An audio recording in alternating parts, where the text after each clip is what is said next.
Welcome to My Life, My Choice, coming to you live from Las Vegas, Nevada. My name's Dr. Wendy Dearborn, and today is a Wednesday, Wednesday the 13th of June, 2018, and the hour is 1 p.m. And once again, my name's Dr. Wendy Dearborn, so welcome to the show. You are live with me on My Life, My Choice.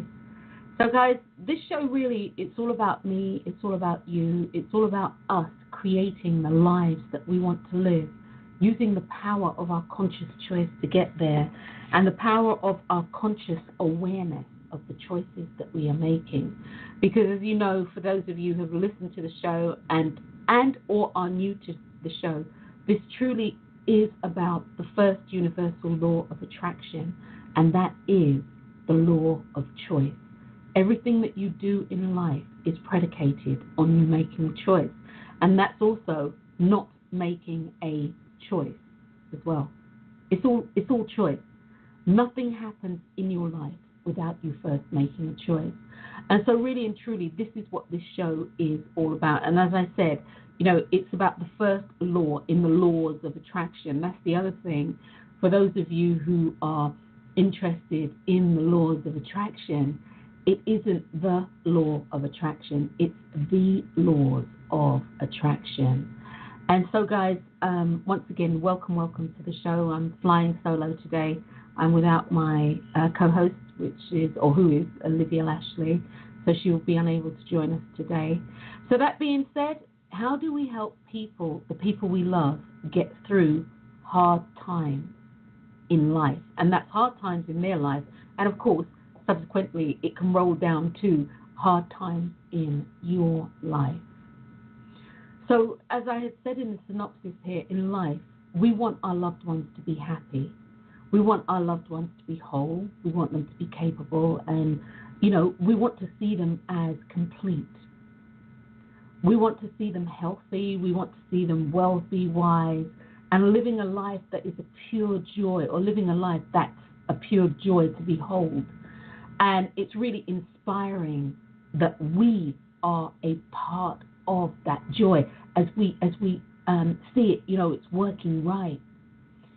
However, guys, in the real world, it can be gut-wrenching.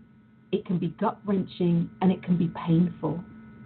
It can be gut-wrenching as we watch their lives, our loved ones, and other people's, other countries, however you want to, fit this in, but it can be gut-wrenching as we watch other people's lives unfold, and we see it unfold as in one crisis after another. You see, wanting what you want for them, and or for me, what I want for them, so wanting what we want for them, and trying to make them do our bidding, our wanting, no matter how forcefully. We can come down pretty hard on people. We can do the blackmail thing and the anger thing. So no matter how forceful or how gently we put it across, this usually leads, not all the time, but this usually leads to the dissolution of relationships and friendships. It leads to the breakup of, or the breaking down of, a relationship. And this, again, it can be a familial relationship. This could be your kids, and that's an iconic one. This could be your kids. It could be your spouse. It could be anyone. It leads to the dissolution of relationships, and that can be hard. And so, guys, the bottom line to this is, I can't want something that I deem is in your best interest for you to happen in your life. And I cannot even expect it to happen if you and or they, whomever we're talking about, don't want the same thing too. You see, whoever it is, they must want it the same too. They have to want it. You must want it. Whatever it is, the person and or you, if this is applicable to you, the other way around, somebody trying to help you through the hard times in life. You must want what they want for you too. Now, one of the things that I know is a bona fide fact out there is you can ask any parent if this is true. You can want whatever it is that you want for your children, or any guardian, any auntie, anybody, any grandparent. You can want whatever it is that you want for your child, or your children, or your people, or your country. But you ask a parent, and they'll tell you, more often than not, it doesn't happen. And then what happens, you have to sit on the sideline and you watch it unfold, and you watch this gut-wrenching thing unfold. We spend an enormous amount of time coaxing, cajoling, pleading, yes, blackmailing, that's emotional blackmail and or otherwise, bargaining, all the things, the praying, the this, the that, the talking to God. We spend an enormous amount of time doing this. We do, we really do. And we do this, and we're doing this for the people that we love. We say we're doing this for the people that we love. And we're doing this so that they will do what I call my supposed or your supposed right thinking bidding. So they're going to do what it is that you want them to do, because you want them to be happy in the way that you want them to be happy. Not knowing that's not how it goes. And why? Because we feel, based on our personal experiences, our life experiences, and the knowledge of the person that we have, we think that we know what's best for them, and the reality is we don't. It's a sad reality, but we don't. We don't know what's best for someone, even our loved one. And even if we think we do, and the ironic turn of events comes to pass that, oh yeah, I thought that would go down that way. I told you it would go down that way. Even then, we don't really know them. We don't really know. And guys, we don't know because each one of us on the face of this planet is here on a unique journey. It's our and or their, but I'll use it, it's our individual journey.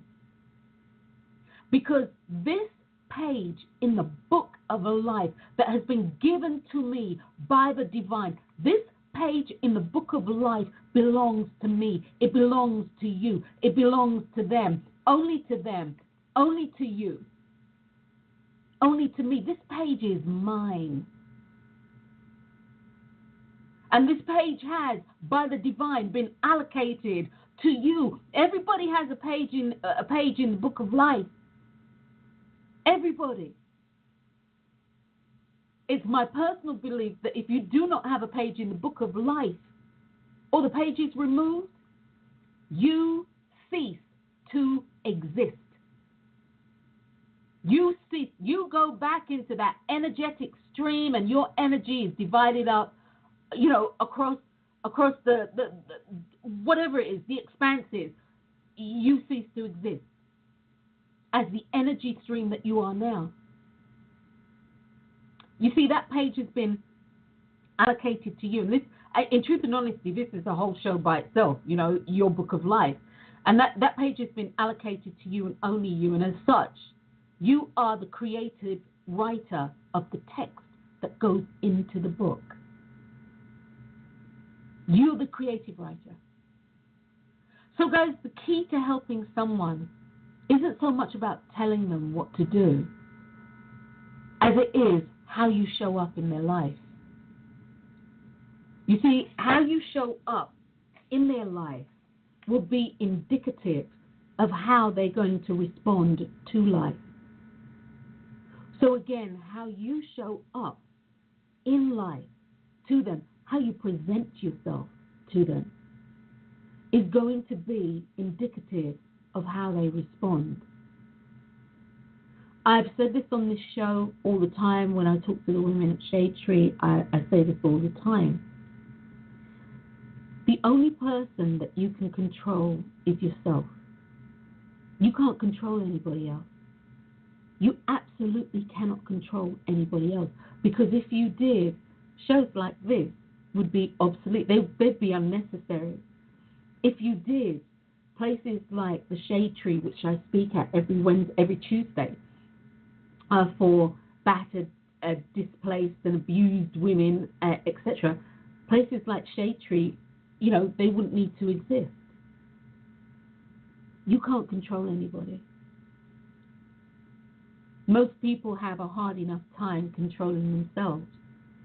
Most people have a hard enough time actually knowing what they need to do for self in order for their life to unfold and manifest the way in which they want it.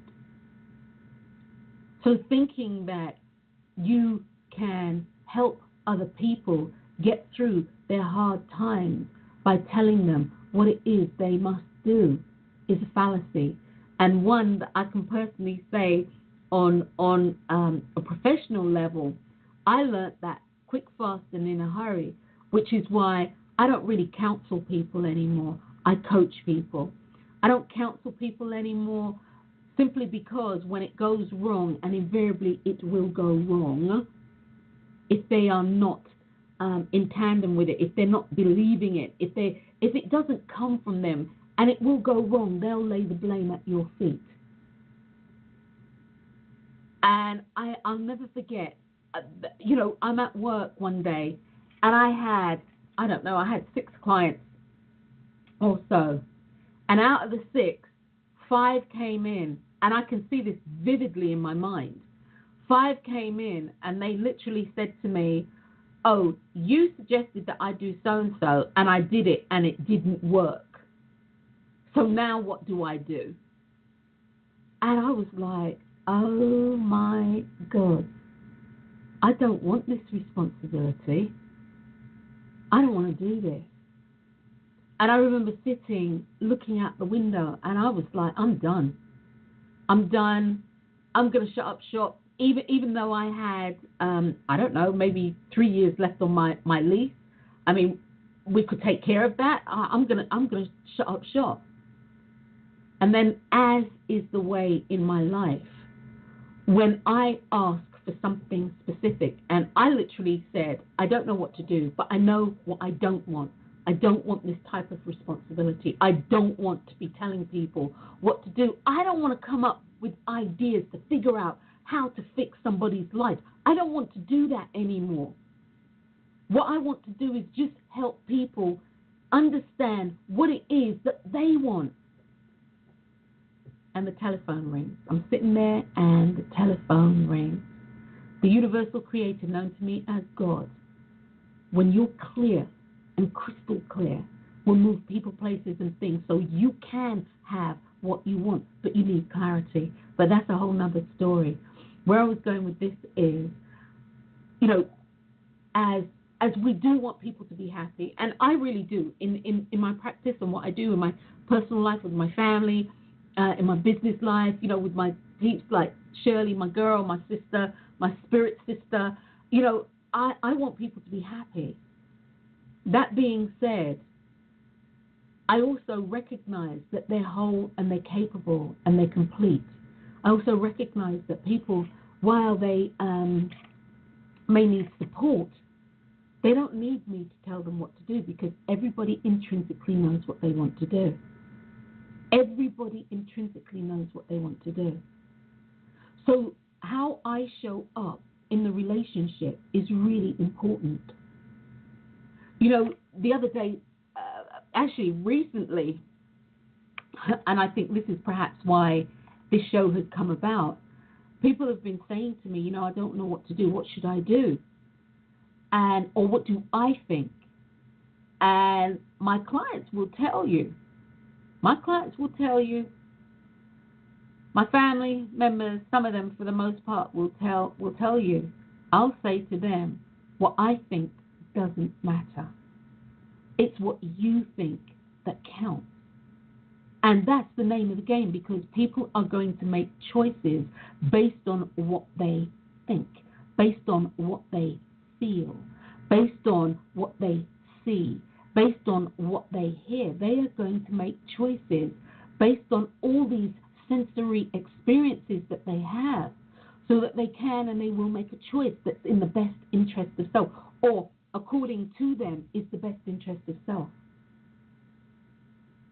You know, it's really hard, and I know this, guys. I know this. It's hard and it's painful when you sit on the sidelines and you are watching somebody and you're saying to yourself, that train track is a train track to nowhere. That train track that they are on is a train track to nowhere. In actual fact, if I've not been mistaken, I can see that it's going to crash. That train, that engine, it's going to crash. I can see it. But yet still, no matter how many ways you say it, no matter what you do, no matter, you know, how much you cry, you beg, you plead, you argue, you try to strategize, okay, all right, let's blah, blah, blah, blah, let's think about this, let's talk this through. No matter how much you do, helping somebody to get through their perceived hard times, and the word here is perceived hard times, isn't about telling them what to do. It's about meeting them where they're at. And for us, that can be really hard. You see, because sometimes when we are looking from the outside in, sometimes, and I will own this, I'll give this, we have an aerial view. And that aerial view, I will say this, is definitely, I was going to say tarnished, but that's not the right word. It definitely has the bias of our own experiences, but we have an aerial view. You know, if we see from our aerial view that this tree is falling, and unless a gust of wind comes along or something, a divine intervention comes along, this tree is going to fall and hit the log cabin. From our aerial view, we can see that. That being said, because our loved one may be in the cabin, doesn't mean that they're going to be squished beyond all recognition. Doesn't mean that they're going to break limbs. Doesn't mean that they're going to die. It doesn't mean all of that, because we don't actually know. We don't know. We won't know the actual outcome, or at least the physical outcome in this particular dimension, until it actually happens. Once it actually happens and it becomes a bona fide fact, then we know. Wanting to help somebody is it's truly an admirable trait. Actually, it is part of our,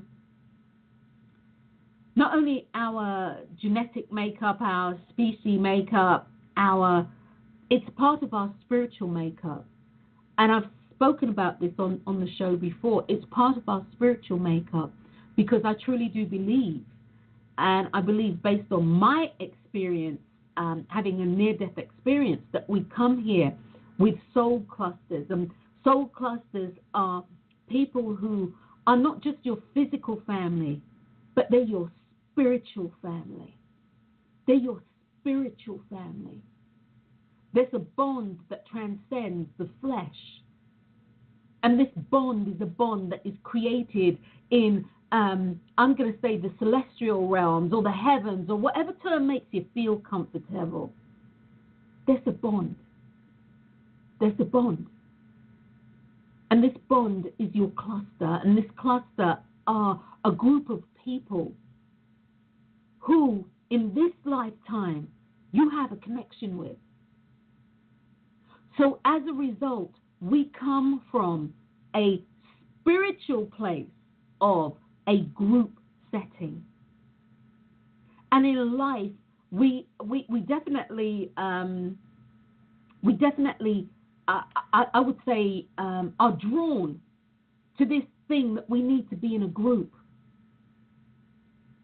You see, in the physical realm, the group says, in your physical life, the group says that you belong.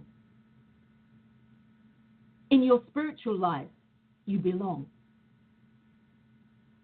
So in the physical life, this means if you attach yourself to a group, you get that feeling, that sense of belonging. That feeling, that sense of belonging. And within that group, the desire for people to be happy, whatever that means to you, because that term's all relative. But the desire for people to be happy is innate, it's inherent, it's intrinsic to our spiritual DNA that has floated down or has become a part of our physical DNA. And so therefore, when people are going through issues, they're going through things, we actually have the desire, the true desire to fix it. Our desire to fix it. It's real.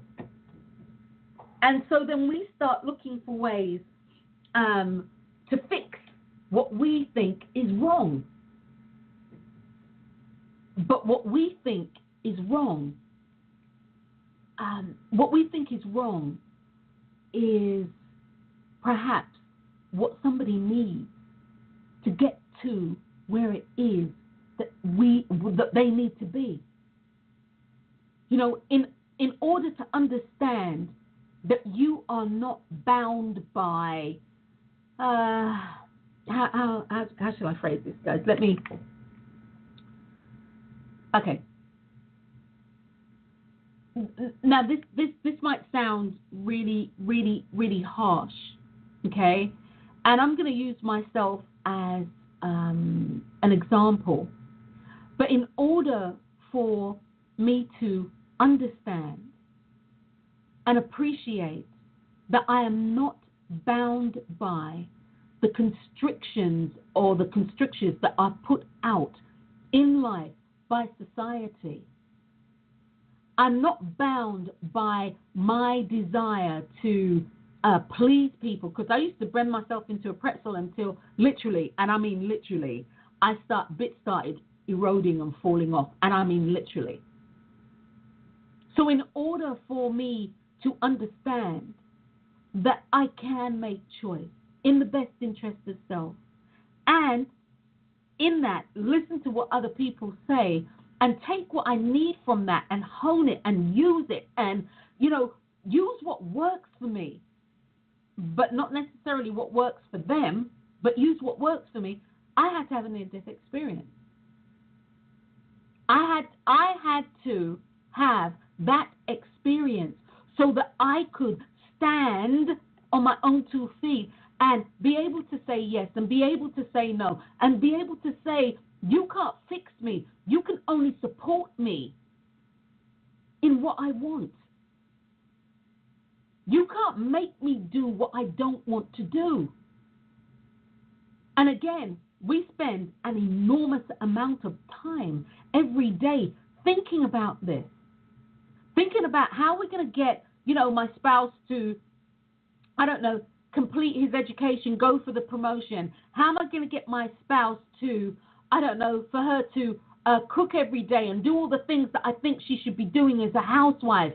How am I going to get my kids to understand the value of education and not, play around wanting to, create things like Michelangelo? How am I going to do this? How am I going to get people to understand? If you eat this way, you're going to be unhealthy. Well, who said that? Who said that? This is your thinking. This is your thinking. One of the things that I've said on this show, and I really mean it, is don't become someone else's lie and or thought process about you. And so how I'm going to flip this script is, don't try to make somebody become your thought process and or the lie that you have told yourself about them. It's so simple, guys. Ask them, what is it that they need? What is it that they need? What is the true help and support that they need. And sometimes it's just as simple as, for us, the ones who are the fixers, the ones who want to fix it, sometimes it's just as simple as being quiet. Being quiet. Shutting up and allowing them to speak. Sometimes it's just as simple as that. It's about being quiet and allowing them to speak. Our lives, as I started out saying, are based upon the choices that we make. That's what it's about. Because you have the desire to fix it, doesn't mean, what I'm saying here, doesn't mean that you need to lose that desire. I suppose where I'm going with this is, we all are in possession of empathetic listening skills. We all are. We all are. We all have, to a degree, the ability to be empathetic, the ability to empathize, and that's to feel what somebody's experiencing. You can feel it. I'm not talking about sympathy, which for me is standing on the outside looking in and you recognize they're in pain and you're like, oh, that's really bad. Empathy is, I feel your pain. I feel as bad as you do, or as much as I can within my own experience. You see, having empathy can assist you or go a long way to you being able to support someone. But the name of the game is, guys, you have to take your hands off. You have to not try to manipulate and to try to control. That's the biggest thing. You know, you cannot be the fixer for the fixee. They have to be able to identify what they want. And this is what I mean by, you can be empathetic, you can assist and support them, but you can only assist and support them once they've told you what they want. Now, many people will say they don't know, but that's not true. I'm going to come back to that in a minute. There are actual times, and I really do mean this, where you got to run it down for somebody. And when I say run it down, you got to tell them what you're seeing. But you need to let them know, seriously, that I'm seeing this. Now, I don't know if it's so, because really and truly, I don't know what's going on inside your head. I don't know what's going on for you. But what you are projecting out, for me, my experience of what you are projecting out for me is this, and this. And sometimes when you're able to run it down for somebody, or you're able to express it that way to somebody, you're able to mirror back to them things that they know about themselves. And then as a result, they are literally able, and I mean literally able, to make decisions based on what has been mirrored back to them. And not you saying, you know, well, you need to do this, and this, and this, blah, blah, blah, blah, blah. You need. Perhaps the wording might be, have you considered? And even then, because that for me is an extrinsic question, it doesn't allow somebody to go inside on that magical carpet ride and think about things. So guys, where I was going with this is simply it's about changing your dialogue. It's about changing your dialogue. Be empathetic and recognize that in your empathy, you can support somebody, but don't tell them what to do. You know, I hear so many people, and invariably it's mums, because that's primarily who I deal with in my clientele base. But not only, but I hear so many people talking about what it is that their kids should do, and their kids are grown. Their kids are grown. Their kids aren't children anymore. They're grown. I'm talking about grown people.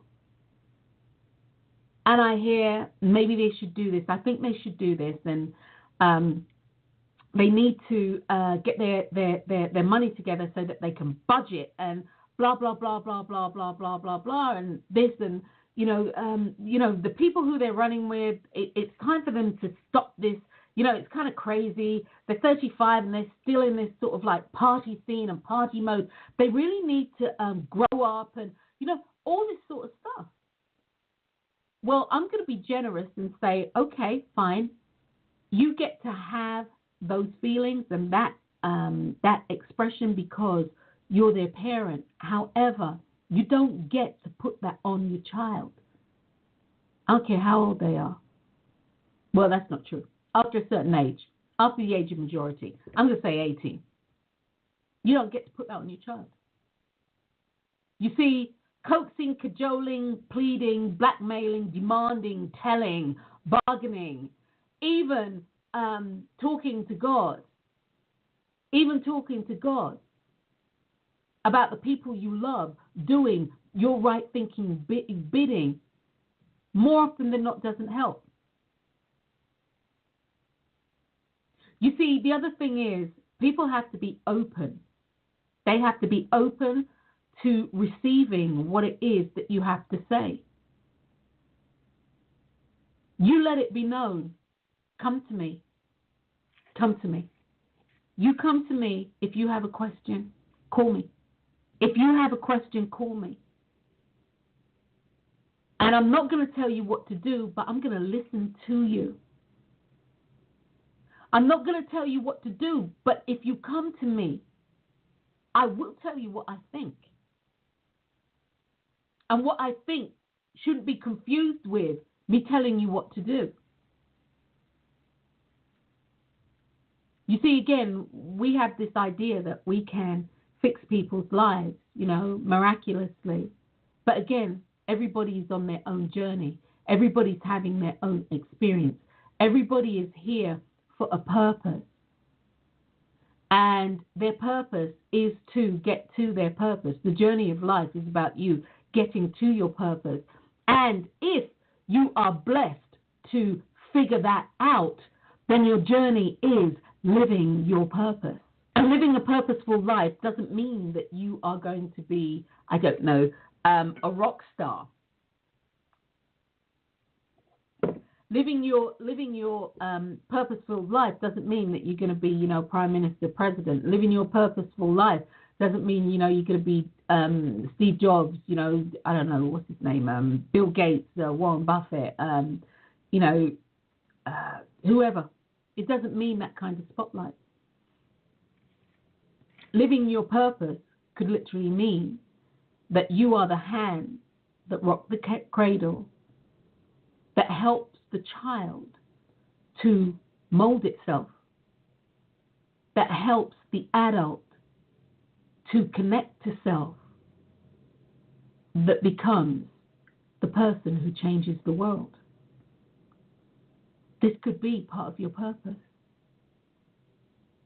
This could be part of whomever is in your life's purpose.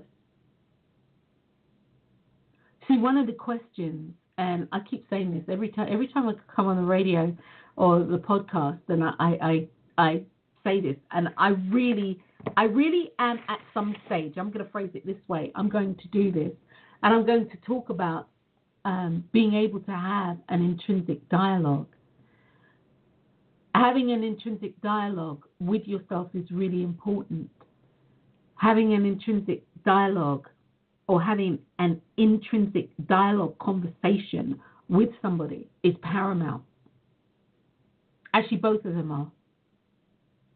Because having an intrinsic dialogue allows you to talk to yourself and other people in such a way that they are not looking at their experiences to find an answer, but they're going within to find the answer. They have to go within. Because the answers to your life, the answers to all the questions that you have in life, all the problems that you have in life, the solutions, everything is inside of you. You know, guys, sometimes you will have something that will be insightful. Insight. Insight is information that comes to you from sources unknown. How in the heck do I know that? How in the heck do I know that? Where did that come from? And even as you start looking through the catalogue, the mental catalogue of your past experiences, you can't find anything to validate or anything that you could make this Herculean leap to say, this happened, so this is how I got here. Your life, as I always say, is an inside job with an external manifestation. And as a result, everything that you need and everything that everybody else needs is within. If you are truly wanting to help somebody get through hard times in life, number one, ask them what they need. Number two, don't assume that you know what's right for them. Number three, don't tell them all about themselves. They already know this. Number four, have detached involvement. And what I mean by this, detached involvement, don't allow your emotions as much as possible, and I'll qualify, as much as possible, don't allow your emotions to dictate what comes out of your mouth. See, number six, see the person for who they are and where they are in life. And what I mean by that, number six, is meet them where they're at. Don't meet them where you want them to be. Meet them where they're at. And find out if where you are wanting them to be is where they really want to be.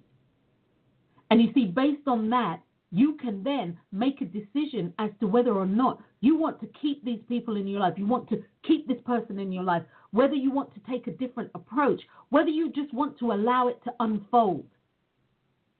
You get to choose, because you are a part of the equation. If what's going on is going on, you are part of the equation.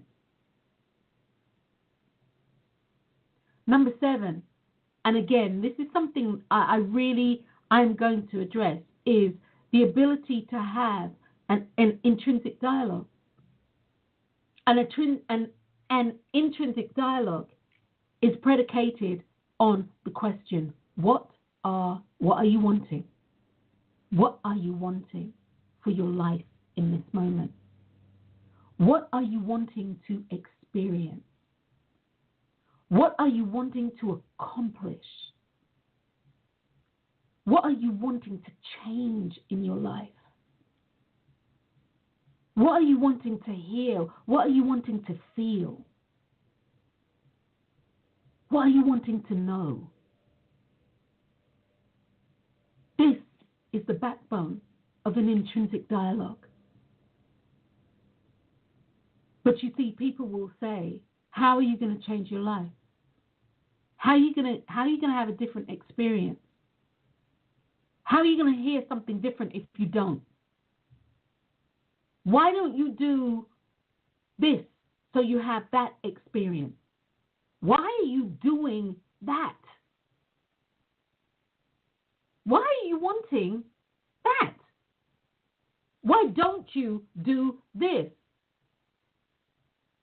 If you continue to do this, that is going to happen. Or if you continue to do this, I am going to do. That's not intrinsic. And again, you want people inside thinking. And again, everybody is whole, they're capable and complete.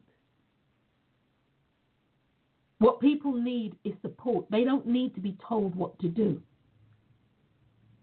That being said, they may come up with what it is that they want, but they don't actually know how to get there.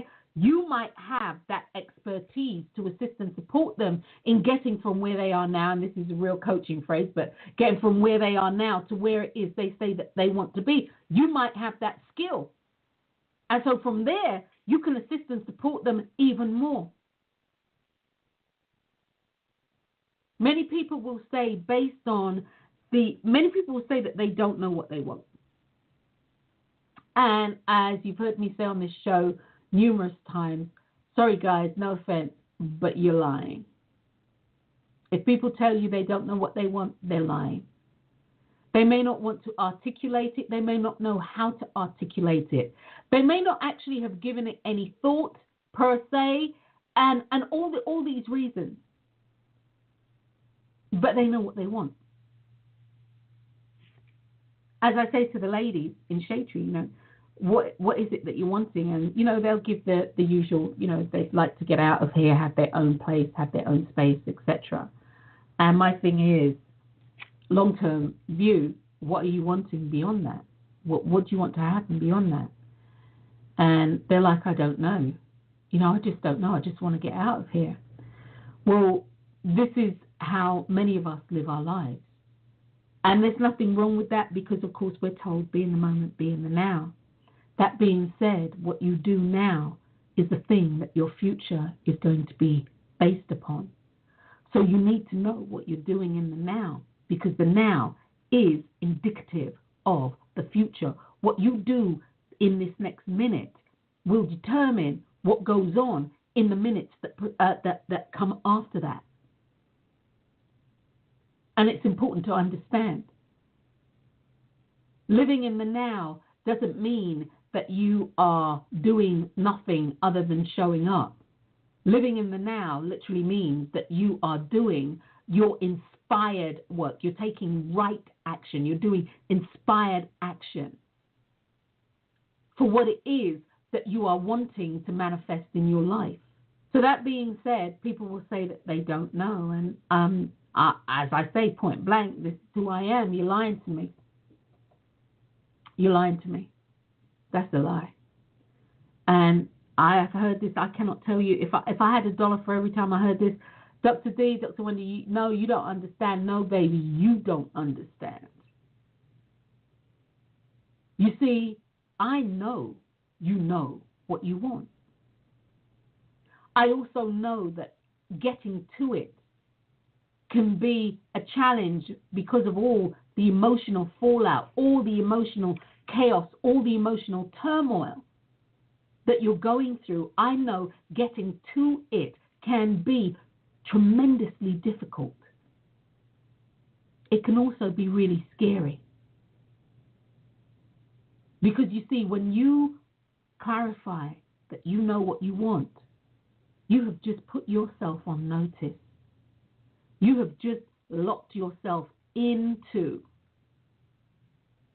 a particular energetic stream. You can't swan about anymore saying, I didn't know or I don't know.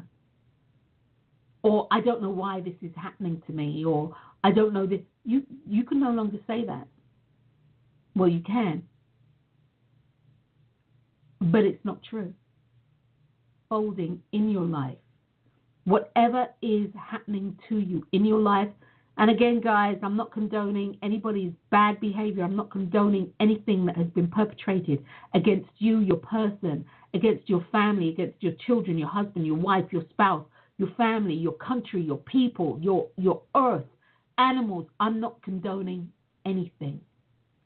But what I'm saying is that your choices in life and what manifests as a result of the choices that you make is showing you something. It's taking you on your journey. And so, yeah, you know what it is that you want and what you don't want. And as a result of that, your life will unfold. People, as I said, will say, Dr. D, you don't understand. I don't know what I want. And I'm here to tell you that you do. So if I ask the question to you guys, to you guys listening to this podcast, what are you wanting for you in this moment? Many people will say, I don't know. And I've just called you a liar because you do. No, Dr. D, you don't understand. I don't know. Well, here's what we're going to do. This is really simple. Tell me or write down what you don't want. What don't you want to experience in your life? You know, when people have a list, I ask that question, oh my God, it's on. It is absolutely on. I ask that question, people are like, they can tell me, oh, I don't want this, I don't want that, and it just goes on. And what I do is smile. I meet people where they're at. That's what I do in life. I meet people where they're at, and I smile. And I say, do you realize you have told me what you want? And sometimes people look at me and they're like, what? What pipe you smoking? What? And then I break it down. I run it down. You've told me that you want to be in a loving relationship. You've told me that you don't want to be in financial straits all the time. You've told me that you want to have good health. You've told me that you want to have wealth. You've told me that your desire is to help other people. You've told me that you don't want to live in substandard housing. You've told me that you don't want to live in this big old mansion. You've told me that you told me all these things. By telling me what you don't want, you have told me what you do want, which tells me that you know what you want for your life. This is intrinsic thinking. This is intrinsic thinking. Flipping the script. You know, you've had this horrendous experience, and many people, the older you live, the longer you live, is the more that this is a truism, will be a truism. The longer you live, is the more you'll see, is the more you will understand, and the more experiences that you will have. And some of these experiences are not nice. Some of these experiences have the ability to take you under and bury you, if you choose. Some of these experiences have the ability to have you create for yourself some dissociative disorders where you detach from life. You show up when you want to. You plug in when you want to. Some of those things have the ability to appear to be soul-crushing. Well, as Olivia is always saying, it's really important to decode what your experiences are showing you. And once again, your experiences are showing you something because of choices that you have made.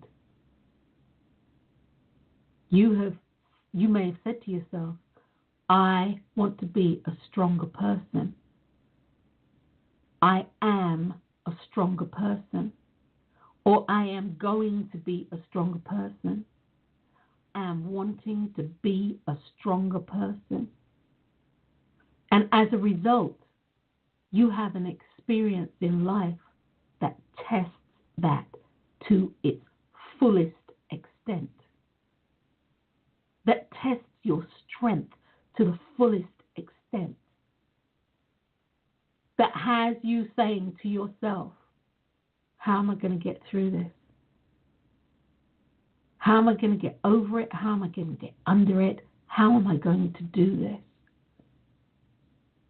It tests you to the full extent of who you are. One of the things that is true, and it is my belief, that the universal creator known to me as God, whomever your chosen deity is, will never give you more than you can bear. That doesn't happen. You see, the universal creator known to me as God, the divine spirit, whomever, whatever term suits your purpose, isn't out to break you. Isn't out to break you. In actual fact, it's the other way around. universal spirit known to me as God or whomever your chosen deity is here to assist and support you and to help make you. But as I said when I started out the show, we all get choice. We all get to choose how we use life. We all get to choose how we use life and how we grow. But for the most of us, or for most people, we allow life to use us. And I've been guilty of that. And when life uses us, invariably we don't like it. Because there's that intrinsic thing in us, that thing within us that lets us know we are here for a purpose. As I said before, we are here so that we can write something in our page in the book of life that belongs to us.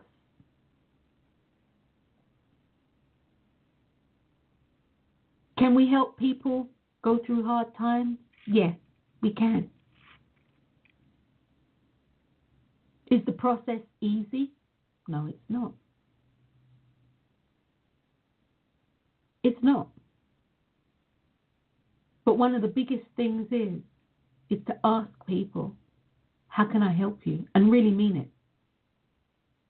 You don't ask them, how can I help you? But you have a hidden agenda of pulling them in, getting them comfortable, so you can spring on them what it is that you feel they must do. Change your dialogue. Many people have issues because people think they know what somebody's thinking. And as a result, they will tell them what it is that they're thinking. We're having a conversation and you tell me what I'm thinking. When I've just said X, you're telling me that I said A and B. Because you feel this is what I'm thinking. No, that's what you are thinking. Don't tell me what I'm thinking. And don't tell me what I said. And above all, don't tell me what I'm feeling. Because you don't know. You see, there's a part of us that nobody will ever know, no matter how close you are. You can be twin flames, spiritual flames, twin flames that have incarnated. Within that, everybody is unique. There are no two raindrops that are the same. There are no snowflakes that are the same. With all the grains of sand on the face of this earth, there are no two grains of sand that are the same. And so it is with us. So it is with us. So can you help people if they want to be helped? There are some people who don't want to be helped. And they don't want to be helped because they know that they don't need this type of help, and or they understand that the pathway that they are taking, they're choosing it. Would it be what you choose for them? Believe me, as I look back on my life and family members in my life, I see pathways that they have taken that I mean, it makes me feel emotional now talking about it, that I wouldn't even dream for them. Because it is painful for me to watch. And I know they're having their share of pain based on conversations that I have. It's not my right to interject in that journey. It's not my right to try and fix it. Been there, done that. And it really backfires. So it's not my right. So sometimes when we're sitting on the sidelines watching, we need to allow and let go. The other thing that I want to say in regard to helping people, there are people, they'll say to me, oh, I'll pray for you. And I'll tell them, no, don't pray for me. You pray for you. And sometimes people are a little offended. No, sis, I'll pray for you. No. See, who I want praying for me are people who understand what prayer is. I want people who understand, if you're Christian based, I want people to understand the meaning of you pray from the end. You pray from the end, not the beginning. You pray from the end. For people who are spiritual or metaphysical based, to understand, you pray from the end.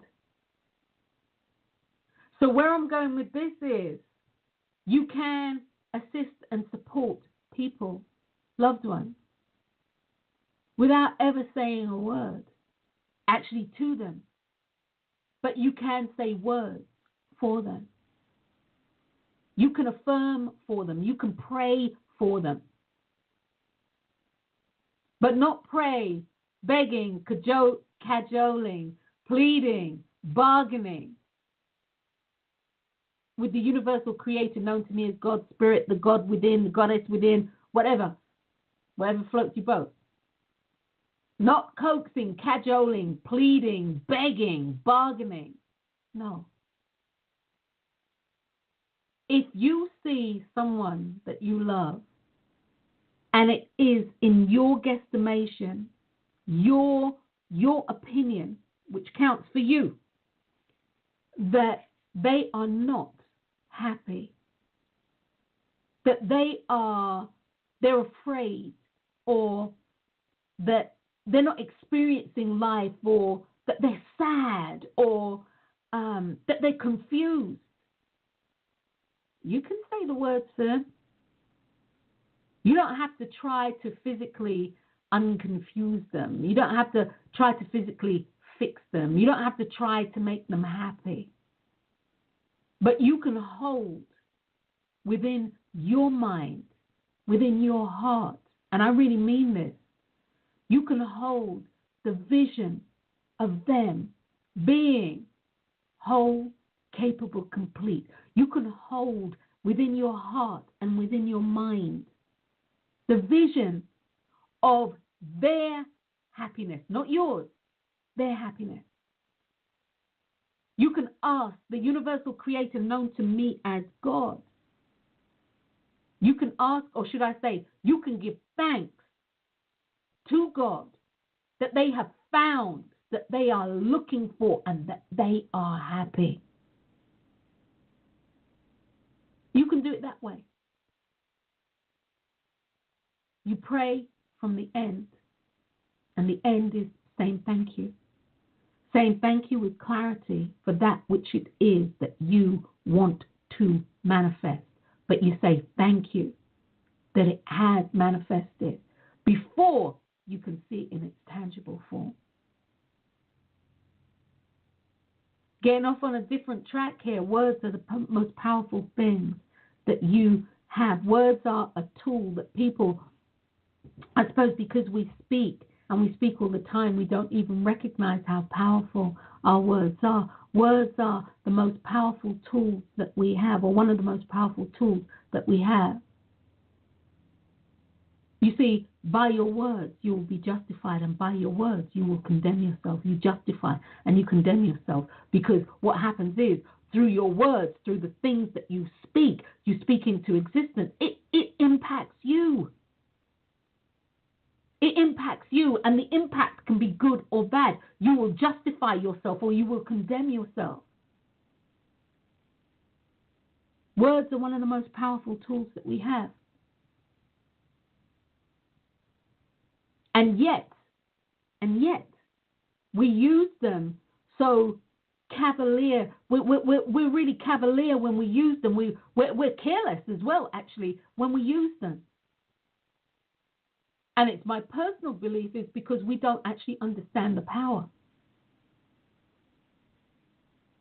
But should people step back and look at their life with detached involvement if they step back and look at their life with detached involvement, with a serious dose of honesty and authenticity, they'll step back and you'll be able to see this and this and that and that happened as a result. And here I am today. Here I am today.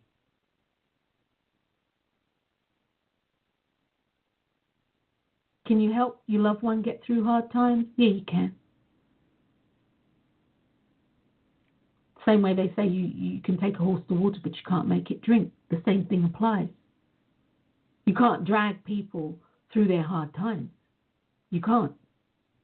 You better be careful that they don't drag you under as they go under too. You can't drag people through your hard times. And speaking of which, saying that, when you become, and this is something that I am definitely guilty of, when you become too embroiled, too enmeshed in what other people are choosing for themselves, and it's not what you would choose for yourself because it happens to be an inconvenient choice, or you can see what's coming down the road and how you are going to be impacted. When you become enmeshed like that, it has a toll on you. It's like that phrase, I don't know if I can pull it up here. It's like that phrase, let's see if I can find it. Let's see if I can find the phrase. Just bear with me a hot second, guys. Okay, it's like this phrase. I don't know where it comes from. It's purported to be a Buddhist teaching, a Zen teaching. I don't know where it's come from. But that being said, it's like holding on to anger. Holding on to anger is like drinking poison and expecting the other person to die. So, we can have this thing where we want so much what we want for somebody else, but they don't want it. And as a result of us wanting, and we're trying and we're twisting and we're turning and we're trying to figure it out, how we're going to make this work, how we're going to do this, we're strategizing and all this jazz. As a result, people are going on their merry little way. They're doing what they're doing in life. And here we are doing all of this. We're drinking this poison and we're expecting them to do what we want them to do. And in reality, we are the ones who are going to die because we're taking in this poison. We're taking this on and it becomes toxic in our lives, actually is what I'm saying. It becomes toxic. And as a result, we become ill. And again, hear me clearly, guys. I am guilty. If I said, everybody get in line, who's done this, I would be at the head of the queue. I'd be at the head of the line. So taking people through hard times, no, you can't. Can you help them? Yes, but be careful of the help that you're giving. Make sure it's the help that they are wanting. Because if it's not the help that they are wanting, but yet still you are giving it, the backlash is going to be on you. Being angry and drinking poison and expecting the other person to die. You are the one who will be impacted. So there are many, sorry guys, I just had some water. There are many moving parts to this. But above all, you need to know what they want. You need to know if they want your help. And if they say yes, to what extent do they want help? The other token to this is that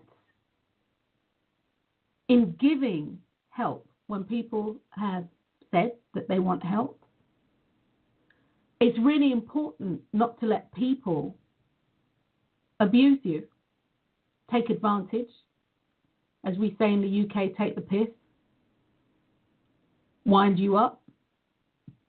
It's really important not to do that. And again, it's choice. That's choice. It's really important not to allow people to, as I say, my phrase is, treat you any which way other than how you want to be treated. That's choice.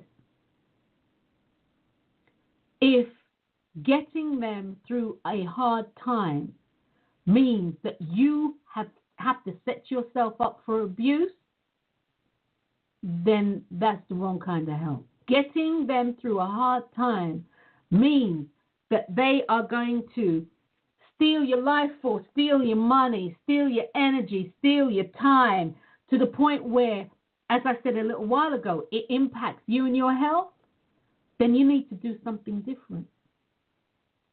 You need to do something different. And that difference could be, I've got to cut you off.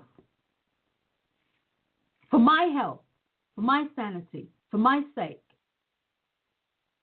So I can get through this hard time that I have created because I wanted to help you and I could see the potential in you that you could not see in yourself. I have to cut you off.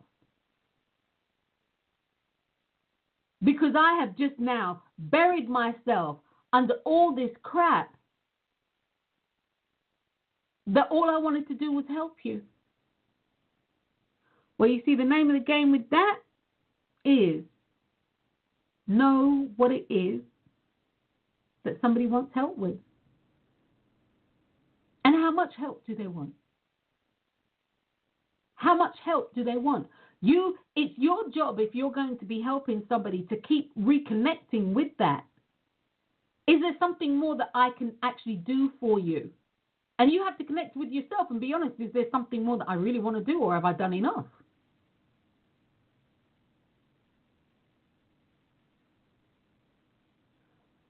As I said when I started the show, guys, at the top of the hour, about an hour and 10 minutes ago, whatever,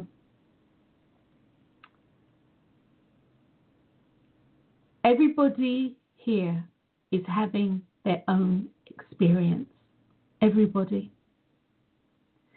Everybody is here for a purpose. Our lives cross and our lives touch. There are people who we will walk this journey called life with for the rest of our lives. And there are people who will float in our lives, as what's his name, Tyler Perry says, or for me is quite famous for saying that, you know, people are here for a season, and they're here for a season, and that season literally might mean all 4 seasons, or it might mean the spring, the summer, the winter, or the fall of your life. They're here for a season. They're here for a season. And they'll move in it and they'll move out of it. And that's the same with you. For some people, it's harder than others. And for some, it's easy. The transition is really easy. You know, you'll realize something will happen, and you'll realize, you know, weeks gone by or months gone by or what have you, and you haven't actually thought about the person until somebody brought it up. You might have heard that name 100 times on TV, on radio, but it's never come up until somebody's actually directed a question at you, and you thought, oh my gosh, I haven't even really thought of them. There is in our life, or as it says in Ecclesiastes, I think chapter 3, verses 1 through 8, to everything there is a season and a time to every purpose under the heaven. And that is so true. There's a time to be born and a time to die, a time to plant, a time to pluck up that which is planted. There's a time to kill and a time to heal, a time to break down and a time to build up. There's a time to weep and a time to laugh, a time to mourn and a time to dance. You'll have a time to cast away stones, a time to gather stones together, a time to embrace and a time to refrain from embracing. A time to get and a time to lose, a time to keep and a time to cast away. time to rend or tear, a time to rend or a time to sow, a time to keep silent, guys, and a time to speak. In our lives, there's a time to hate and a time to love. There's a time of war and a time of peace. This is life. This is life. And when we go to help people, it's important to remember that life has its antithesis. You have the good and the bad and everything in between. This is life. It's the universal laws of polarity, the universal law of opposites. All of these come into play. You know, there's a time to heal and a time to break down, a time to build up. There's a time for things in your life to die, including you. There's a time in your life for you to plant things, and then a time for you to reap that which you have planted. This is life. So when you say you're going to help somebody, what time are they in their life? What season are you showing up as in their life? What season are they showing up in your life? What are they here to show you? What are they here to show you about you? There is, and this is true, a time to love. And there is a time to hate. And guys, hear me clearly. Without hate, you can't have love. Without war, you can't have peace. This is the universal laws. This is the spiritual laws. This is God's laws. Muhammad, Buddha, Krishna, whatever. This is the law upon or under which you are governed. And these laws are something that you can use for yourself. There's something that I said, the universal laws, the spiritual laws, the natural laws, they are for you so that you can make choices in your life that are in the best interest of self. Helping people, I think, is one of the most admirable traits that we all have. The ability to assist and support and help each other. Whether it's because they're going through a bad time or because you're going through a bad time. To help, I think, is one of the most admirable traits that people have. What actually comes a little higher on the scale for me is the ability to receive help, and authentic help. Because when you actually are helping somebody and or they are helping you, and everybody is doing this the right way, and in my opinion, and this is just Wendy's opinion, it's done in an authentic way. In an intrinsically authentic way, everybody wins. You see, if you show up in truth, in your truth, then you have given me permission to show up in mine. That being said, guys, when you show up in truth and you're trying to help somebody, when they show back up in truth, it might not be what you expected it to be. They might be showing, where I'm from, they might be showing their behind. And you're like, oh my God. But that's their truth. And you have given them permission to show up, to show up in all their authenticity. And it's hard, guys, not to have a yardstick to measure people by. It's hard not to have preconceived thoughts. It's hard not to not to have all those things in place. But what I would encourage you to do, what I would ask you to think about, what does it look like, feel like, sound like, or even smell like or taste like? Engage all your senses. What does it look like, feel like, sound like, smell like, taste like? For you to show up and be absent the judge. Be absent the judge. What does it look like for you to withhold judgment? For you to be engaged but detached, present but detached from a preconceived outcome that you may be looking for. Detached but involved in a way where you are not judging the person for who they are and how they're showing up. Now I'm going to say to you, this is something that I practice. Do I always hit the mark? Sometimes not even remotely. Do I work on this? Yes, I do. Because I recognize that when I show up, absent the judge, absent judgment in the way. Now, I can judge. Let me just say this. I can judge things because this is who I am. I need to make my judgment based on who I am and how I think this is going to impact me. But when I say absent the judge, judging and condemning you, perhaps that might be a better way to phrase it, condemning you for the choices that you have made. No.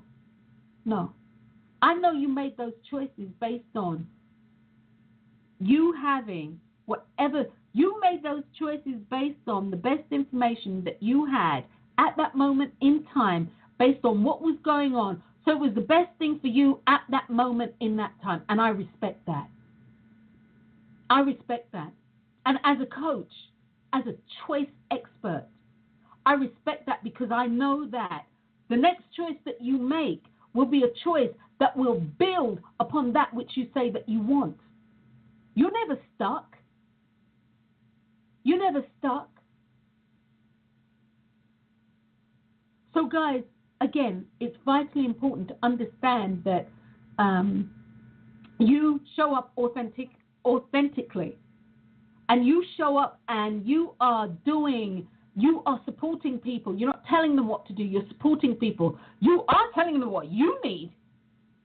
Because, again, it's not about you being a doormat. It's not about you being angry, drinking the poison and expecting them to die. It's not that scenario. So you tell them what you want. You have your boundaries and your parameters. But you're showing up. You're showing up authentically. And the backlash is that it looks like they derail or whatever it is that they're doing. It looks the total like, oh my God, what went wrong? Nothing went wrong. They're showing you who they are. And what do you say?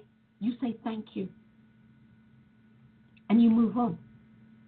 You say thank you, you move on. If you are hurt, if you are wounded by this, then you then take care of you. You withdraw so that you can take care of you. You withdraw so that you can build you up. You withdraw so that you can reconnect with yourself at an authentic level. You may also want to ask, what is this really showing me? It could be showing you stuff about things that you thought you have dealt with in counseling and this and that, and you thought you've gotten over, and you realize this is stuff from childhood, or this is stuff from when I was, in my teens, or this is stuff that happened the other day that I thought that I was over, and blah, blah, blah. And it's showing you something, and you say, thank you, universe. Thank you, God. I've got it. You cannot control anybody outside of yourself. And most of us don't even realize how much control we can have over self. As Olivia is always saying, we're never really taught that. We're actually taught the antithesis. But the fact is that the universal law, the universe has been created in such a way that you can't have one without the other. You know, if you don't have a war and warring energy, how will you know what peace is? If you don't have turmoil in your life, going on in your life, how will you recognize tranquility? And this is why, you know, people will say ad nauseum. I mean, I'm sure they must be upchucking all the time. I'll say to them, you know, if you don't know what love is, how will you know it when you see it? That being said, in order for you to know love, you have to understand what the antithesis of that is like. And most people do. Most people know what it feels like not to be loved. Most people know what it feels like not to be, most people know what it feels like to be unloved. So they know the antithesis. Most people have experienced levels of, and I'll say levels of dislike. Levels of dislike that could border on hate. Most people in their lifetime have experienced that. And so in order for you to know what it feels like to be liked, you have to know what that feels like for self. The antithesis or the polarities or the opposites in life, those universal laws, what they teach us or what they're there to do, as I said, I want to say earlier this year, on a show earlier this year, what they're there to do is to really give us a contrast and parallel and or a marker of how far we have come. If you are in a room and you are trying to walk and there are no walls in the room, there is no furniture in the room, there's nothing but space, and you're walking, you have no reference point of how far you have come. This is why people who are lost in the desert, thank you. People who are lost in the desert and it's just them and the sun and the sand, unless they are able to literally tune in and mark the sun, they'll be walking and they won't know how far they've come, and they'll find out that they have been walking in circles. You need reference points. And those hard times that you're going through or you're hoping to help people through, they're reference points. Also keep that in mind. So guys, I could go on and on and on and on and on, but I'm not. I'll just say this. It's wonderful to help people. Ask them what help that they are really wanting. And if you are able to assist and support in that fashion, then do so. When you find that what you are wanting is overshadowing what they are wanting, and or you are experiencing resistance, and this could form it in any way of people saying they're doing things that they don't do. They could start getting snappy with you. They can start ignoring your calls. They can start doing all this sort of stuff. When that happens, recognize that what you are doing to help, even if they might have said it, isn't true, and it's no longer being helpful. It's no longer being helpful. Meet the people where they're at. Meet them where they're at. You can say words for where you would like them to be, and if it's happy, make sure when you say the words for them, you give thanks that they are experiencing their version of happiness. Because if you say words for them, if you affirm for them and you pray for them, and you say that you want them to be happy, like you know happiness to be, you are again putting what you want on them. And that's not their life. That's not their life. Our journeys are individual journeys. We all have our own page in the book of life, and only we can write in that book. The key to helping someone isn't so much about what you do for them, but it's about how you show up and be authentic for you and for them. And so on that note, guys, I am Dr. Wendy Dearborn. You have been listening to an episode of My Life, My Choice right here on Blog Talk Radio. I have been talking today about how do we help the people we love through hard times in life. And I'll say yes, help them, but make sure that it's the right kind of help. And be sure that you're helping yourself in this process. Until next time, guys, I'll be off air next week, and I should be back. What's next week? Today's the 13th. I should be back on the 27th. So until next time, guys, I'm Dr. Wendy Dearborn. Have an awesome day. Keep doing what you're doing. And attractioners, recognize you are living under grace. You are living within the laws. Use the universal laws of attraction to create what you want. Recognize that choice. Everything that you do in life is choice. You make a choice and you have a reaction. Choices are actions and reactions. The more emotions that you attach to your choice will be indicative of the beliefs that you have.